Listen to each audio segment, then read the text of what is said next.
Hello students, my name is Dr. Amit Vats, Assistant Professor in the Department of Applied Science and Humanities, ABS Institute of Technology, Ghaziabad. Today we discuss evolute of a curve. इससे पहले lecture में हमने envelope पढ़ा.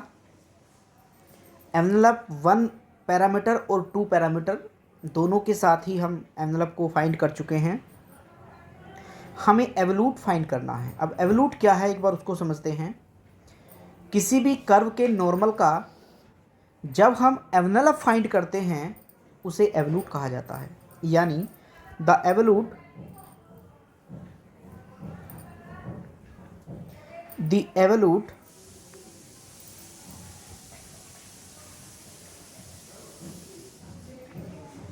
of a curve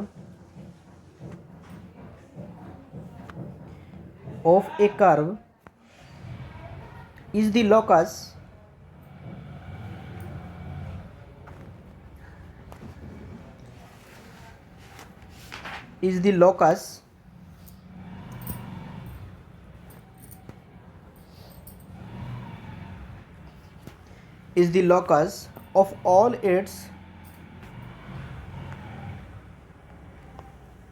all its center of curvature.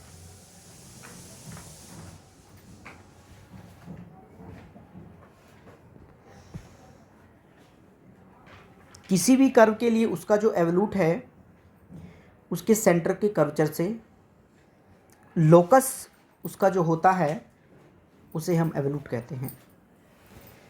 यानी the evolute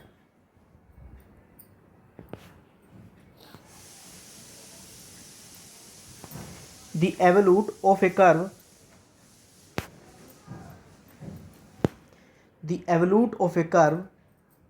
is the curve. किसी curve का जो evolute है वो एक ऐसा कर्व है which is an envelope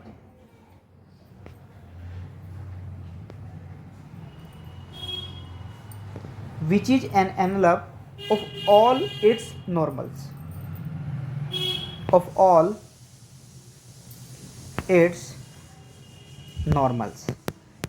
यानी जब हम किसी कर्व का नॉर्मल पता करते हैं और उसका एनवेलप बताते हैं उसे एवोल्यूट कहा जाता है.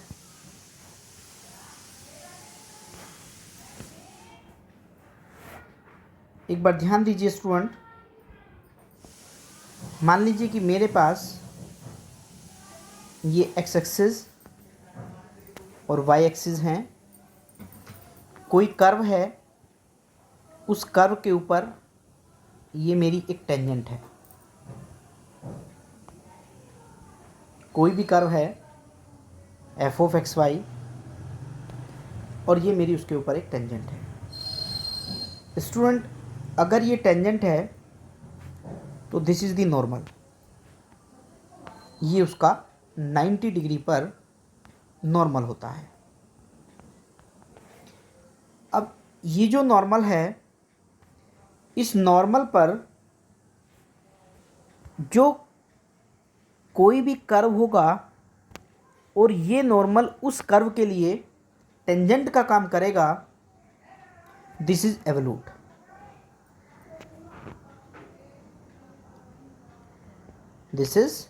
यानी इस टेंजेंट के लिए जो कर्व की जो टेंजेंट बनेगी ये नॉर्मल, उसी को हम इसका एवोल्यूट कहते हैं. एक कर्व है, ये उसकी टेंजेंट है, ये उसका नॉर्मल है. नॉर्मल की इक्वेशन का जब हम एनवेलप पता करते हैं तो उसी को एवोल्यूट कहते हैं. अब अगर स्टूडेंट हम देखें, इसके लिए चूंकि हमें नॉर्मल की इक्वेशन की आवश्यकता पड़ती है, तो late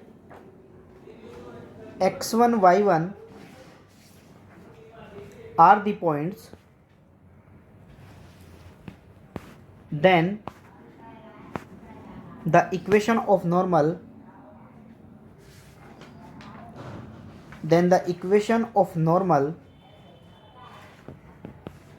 of a curve y equals to f x. जो भी y equals to f x curve दिया है उसके लिए इस पॉइंट से जाने वाले नॉर्मल की इक्वेशन होती है y minus y one equals to minus d x upon d y into x minus x one. This is the equation of normal. जो भी ये डेरिवेटिव आपका आता है ये भी x1 y1 पॉइंट पर ही निकालना पड़ता है। ये मेरे पास एक इक्वेशन आएगी नॉर्मल की। अब स्टूडेंट हमें करना क्या है, नेक्स्ट स्टेप में इस इक्वेशन का एनवेलप फाइंड करना है। Find the envelope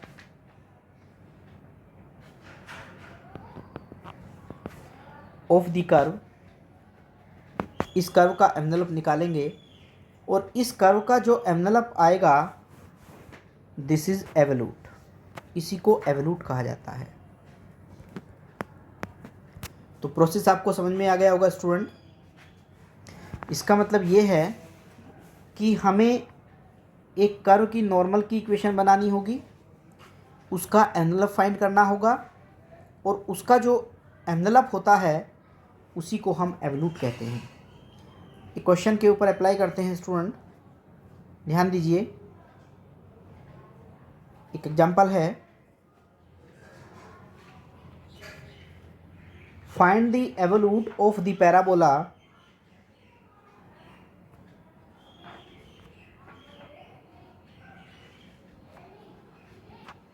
find the evolute of the parabola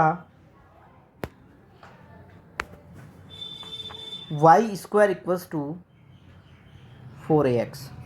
मुझे इस पैराबोला का एवोल्यूट फाइंड करना है। तो स्टूडेंट अगर मुझे इस पैराबोला का एवोल्यूट फाइंड करना है तो इसके लिए सबसे पहले जो गिवन कर्व है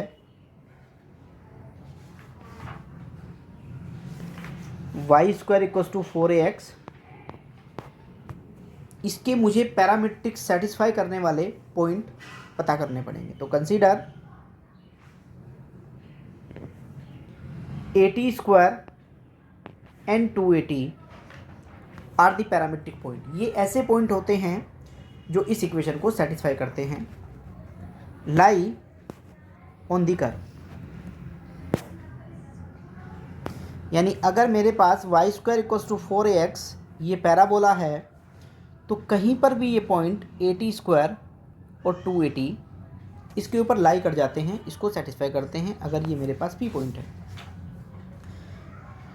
अब हमने डेफिनेशन में ये पढ़ा कि इस पॉइंट से जाने वाली नॉर्मल की इक्वेशन पता करनी पड़ेगी। तो the equation of normal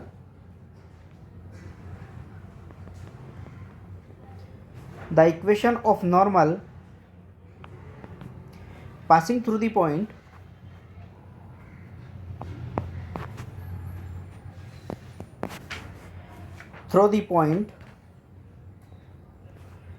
AT square and 2AT is y minus y1 equals to minus dx upon dy into x minus x1। ये मेरी इक्वेशन हो जाती है। यानी सबसे पहले मुझे dx अपॉन dy चाहिए। dx अपॉन dt कैलकुलेट करना पड़ेगा। x इक्वल्स टू है AT स्क्वायर तो 2AT हो गया और dy अपॉन dt पता करना पड़ेगा, वो 2a हो गया। इसका मतलब ये है कि dx अपॉन dy हो जाएगा 2AT upon 2a that is equals to t। ये t के बराबर है। इसीलिए जो इक्वेशन ऑफ नॉर्मल होगी, इक्वेशन ऑफ नॉर्मल की जो इक्वेशन होगी वो इक्वेशन ये हो जाएगी कि y minus y one is 2AT equals to minus t, क्योंकि माइनस के dx अपॉन dy होता है, इंटू x माइनस x1 यानी x माइनस AT स्क्वायर। तो इस तरीके से मेरे पास ये इक्वेशन आ गई है। इसको मैं थोड़ा सा सिंप्लीफाई कर लेता हूँ। जब मैं इसको सिंप्लीफाई करूँगा तो इक्वेशन कुछ ऐसे आएगी इसका मतलब ये है, इक्वेशन को थोड़ा सिंप्लीफाई करें तो y minus 2at equals to minus t x plus a t cube. तो इक्वेशन कुछ इस तरीके से आ गई है।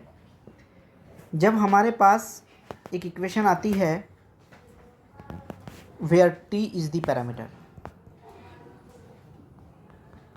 तो हमें उसका एनवेलप फाइंड करना होता है। एनवेलप फाइंड करने के लिए पहले इसका डिफरेंशिएशन करना होगा with respect to T.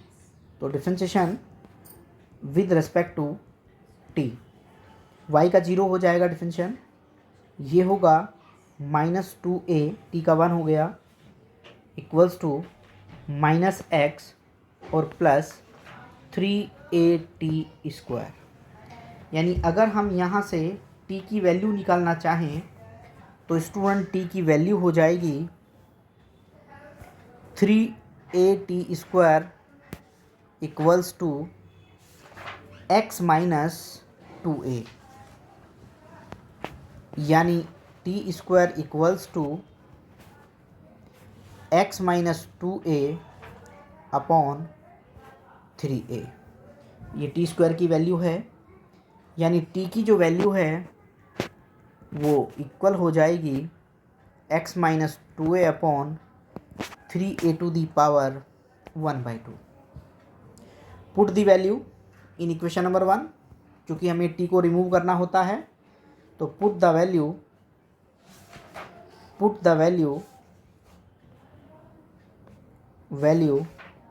Of t in equation number 1। अगर हम इसे इक्वेशन नंबर 1 में रखेंगे तो y minus 2a into x minus 2a upon 3a⁻1/2 equals to minus x into x minus 2a upon 3a⁻1/2 और plus a into x minus 2a upon 3a⁻1/2 और 3 power already वहाँ पे है, तो ये पावर हो जाएगी 3/2, यानी 3/2। तो स्टूडेंट इस तरीके से हमारी इक्वेशन बन गई है। अगर हम इस इक्वेशन को सिंप्लीफाई करना चाहें तो इसको ओपन करके स्क्वायर करके सॉल्व कर सकते हैं, और सॉल्व करने के बाद हमारे पास एक ऐसी इक्वेशन आएगी, यानी 27ay² equals to 4 into x minus 2a⁻3। जब मैं इसको स्क्वायर करके सॉल्व करूँगा तो इस तरीके से एक वैल्यू आ जाती है। तो इस तरीके से स्टूडेंट हम निकाल सकते हैं एवोल्यूट किसी भी कर्व का, जो कर्व हमें दिया है। तो एवोल्यूट निकालने के लिए हमने समझा है कि क्या हमें करना पड़ेगा। एक कर्व दिया जाता है, उस कर्व के लिए अगर एवोल्यूट निकालना है तो पहले नॉर्मल की इक्वेशन के बाद उसका एनवेलप, उसी को एवोल्यूट कहते हैं। एक और प्रॉब्लम उठाते हैं। एक प्रॉब्लम है फाइंड द एवोल्यूट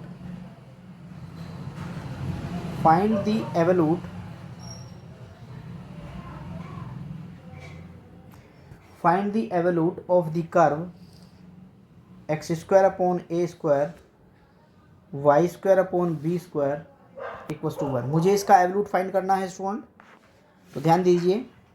अगर इसका मुझे एवोल्यूट फाइंड करना है तो सबसे पहले मैं ये देखूँ इसको सेटिस्फाई करने वाले पॉइंट कौन हैं, इसकी पैरामीट्रिक फॉर्म क्या होगी। The given curve is x² upon a² y² upon b² equals to 1 and the parametric point x equals to a cos theta and y equals to b sin theta. तो student ये इसके parametric point हैं। अगर इस parametric point से हम normal की equation निकालें तो द इक्वेशन ऑफ द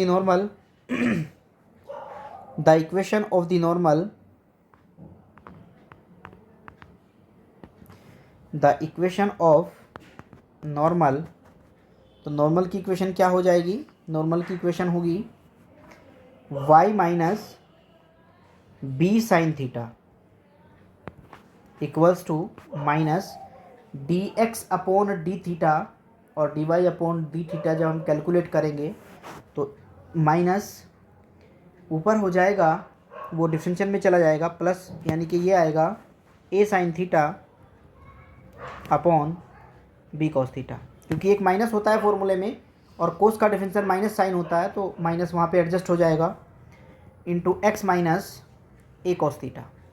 तो ये मेरी एक नॉर्मल की इक्वेशन बन गई है। अगर मैं इसको सिंप्लीफाई करूँ तो बी कॉस को इधर ला सकते हैं, उसको इधर मल्टीप्लाई कर सकते हैं, तो एक इक्वेशन बनेगी a x sine theta minus b y cos theta equals to a square minus b square into sine theta cos theta. तो इस तरीके की इक्वेशन आ गई है। साइन थीटा कॉस थीटा से स्टूडेंट अगर इसको डिवाइड कर दें तो a x sec theta minus b y cosec theta और equals to a square minus b square हो जाएगा। This is equation number 1। ये एक नॉर्मल की इक्वेशन आ गई है। अब स्टूडेंट हमने ये समझा नॉर्मल की इक्वेशन का, तो हमें एनवेलप निकालना पड़ेगा, चूँकि ट्रिग्नोमेट्रिकल फंक्शन है तो डिफरेंशिएशन करेंगे विद रिस्पेक्ट टू थीटा। तो differentiation with respect to theta, तो जब हम इसका डिफरेंशिएशन थीटा के रिस्पेक्ट में करेंगे तो ए एक्स सेक थीटा का डिफरेंशिएशन होता है sec theta tan theta minus b y, cosec theta का होता है cosec theta cot theta minus के साथ कोसेक थीटा कॉट थीटा और इक्वल्स टू में कांस्टेंट है, उसका डिफरेंशियल 0 हो जाएगा। स्टूडेंट यहाँ से मैं आपको एक लॉजिक दे रहा हूँ कैसे आप इसको कैलकुलेट कर सकते हैं, ध्यान दीजिए। A x sec theta tan theta equals to minus b y cosec theta cot theta. चूँकि हमें कॉट थीटा को चूँकि रिमूव करना है इक्वेशन नंबर 1 से, स्क्वायर करके ऐड कर सकते थे, सब्ट्रैक्ट कर सकते थे, लेकिन बड़ा हो रहा है, थोड़ा नहीं हो पा रहा है। तो अगर आपको उससे नहीं हो पा रहा है तो हमारे पास एक दूसरा तरीका होता है, तो उस तरीके को मैं यहाँ पे यूज करूँगा, आप उससे भी कर सकते हैं। तो तरीका क्या है स्टूडेंट समझ लीजिए। तरीका ये है कि sec theta tan theta divide by cosec theta cot theta equals to minus के बी वाई अपॉन में ए एक्स। तो इसको थोड़ा सा सिंप्लीफाई करते हैं स्टूडेंट, ध्यान दीजिएगा। यहाँ पर जब मैं इसे सॉल्व करूँगा तो सेक थीटा होता है 1 अपॉन कोस थीटा और टेन थीटा होता है sine theta upon cos theta. Similarly ये होता है 1 अपॉन साइन थीटा, यानी साइन ऊपर चला जाएगा।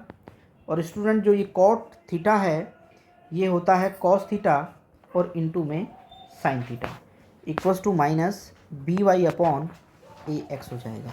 तो थोड़ा सा सिंप्लीफाई करें, एक कॉस थीटा साइन थीटा कुछ इस तरीके से आ रहा है, यानी कि जो वैल्यू आई ऊपर हो गया है साइन क्यूब थीटा और नीचे हो गया है cos cube theta equals to minus b y upon a x.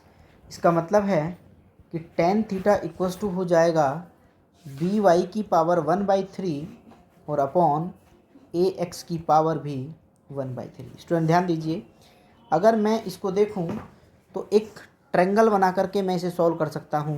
अभी माइनस को आप इग्नोर कर दीजिए, किसी एक को भी हम दे सकते हैं। टेन होता है बेस अपॉन टेन होता है परपेंडिकुलर अपॉन बेस, यानी b y to the power 1/3 और a x to the power 1/3। तो जब मैं इसको कैलकुलेट करूँगा तो ये हो जाएगा ए एक्स की पावर 2/3 प्लस बी वाई की पावर 2/3 और पूरे का स्क्वायर रूट। यानी अगर मैं साइन थीटा की वैल्यू देखूं तो साइन थीटा हो गया है बी वाई की power 1/3 upon square root of a x की पावर 2/3 प्लस बी वाई की पावर 2/3। और सिमिलरली कॉस थीटा को अगर मैं देखूं तो कॉस थीटा हो जाएगा ए एक्स की power 1/3 upon square root of a x की पावर 2/3 प्लस बी वाई की पावर 2/3। तो इस तरीके से हम साइन थीटा कॉस थीटा की वैल्यू निकाल सकते हैं। तो साइन थीटा कॉस थीटा मैंने निकाल दिए हैं। अब चूंकि साइन थीटा कॉस थीटा मेरे पास आ गए, तो साइन थीटा और कॉस थीटा की वैल्यू जब मेरे पास हो जाती है, 10 में माइनस भी था वहाँ पे, तो मैं किसी एक को दे सकता हूँ जिसको भी हम चाहें। तो मे बी अगर मैं इसको देना चाहूँ तो इसको दे सकता हूँ, दूसरे को देना चाहूँ तो दे सकता हूँ, दोनों से आंसर सेम आ जाते हैं। अब मुझे चूँकि इसको सॉल्व करना है, तो यहाँ पर मुझे सेक थीटा और कोसेक थीटा इन दोनों की वैल्यू रखनी होगी। तो जब मैं ये पूरी वैल्यू को इक्वेशन नंबर 1 में रखूँगा, चूँकि रेसिप्रोकल करूँगा तो सेक और कोसेक आ जाएंगे। तो putting the value sine theta and cos theta in equation number 1, जब मैं इनको इक्वेशन नंबर 1 में रखूँगा तो एक इक्वेशन आएगी कि ax की power 2/3 plus by to the power 2/3 equals to a square minus b square, a square minus b square to the power 2/3, और यही मेरा एमएनएल हो जाएगा। मुझे कुछ नहीं करना है स्टूडेंट, केवल ये दोनों वैल्यू रेसिप्रोकल करके इस इक्वेशन के अंदर रखनी होंगी, और जैसे ही इसको सिंप्लीफाई करूँगा अपने आप ही ये आंसर आपको मिल जाएगा। तो इस तरीके से आप किसी भी कर्व का एवोल्यूट फाइंड कर सकते हैं। बहुत इंपॉर्टेंट टॉपिक है स्टूडेंट, ध्यान से इसको पढ़ लीजिए, क्वेश्चन कर सकते हैं। नेक्स्ट लेक्चर में हम डिस्कस करेंगे, इस मॉड्यूल का लास्ट टॉपिक है, लेकिन वो टॉपिक 3 वीडियो में लगभग कवर होगा, कम से कम 3 वीडियो हमें उसके लिए बनानी पड़ेगी। टॉपिक है कर्व ट्रेसिंग, बहुत ही इंपॉर्टेंट टॉपिक है स्टूडेंट। सबसे पहले कर्व को ट्रेस करने के लिए हमें एसिम्पटोट की आवश्यकता होती है। तो पहले एसिम्पटोट पढ़ेंगे कि एसिम्पटोट क्या होता है और कैसे उसको कैलकुलेट किया जाता है। उसके बाद हम कर्व ट्रेसिंग की कार्टेशियन फॉर्म पढ़ेंगे और उसके बाद पोलर फॉर्म। तो 3 वीडियो में एक अच्छा टॉपिक पढ़ने वाले हैं, इस मॉड्यूल का लास्ट टॉपिक है। उसके बाद अगला मॉड्यूल स्टार्ट होगा, module number 3। Thank you very much.